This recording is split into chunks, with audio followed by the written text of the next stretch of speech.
Once again, thank you everyone.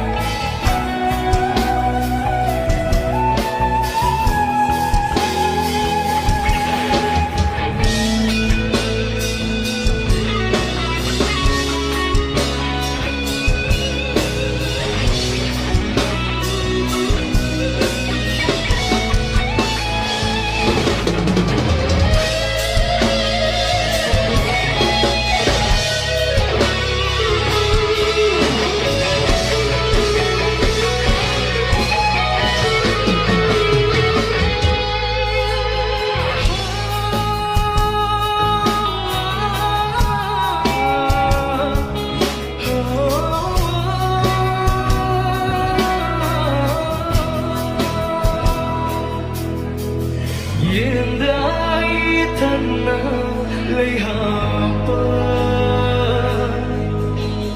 đã khi lấy na sầm chi đã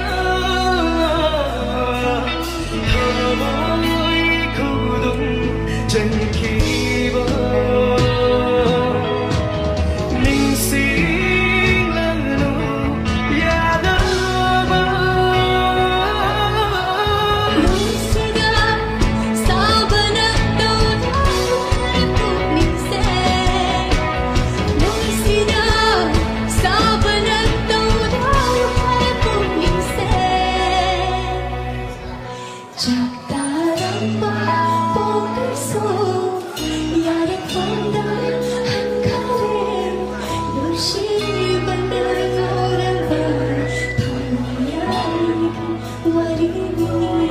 Sing with me guys.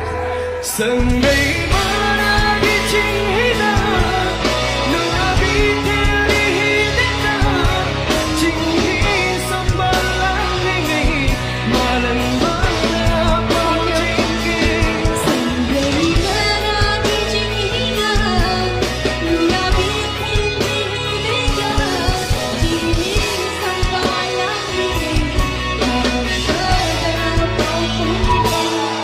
Thank you. Dạ Romeo. Thank you. Sangray mana kay sangray mana itim ngakta ni kanjagi nga sige lakpiyo ko ay kuting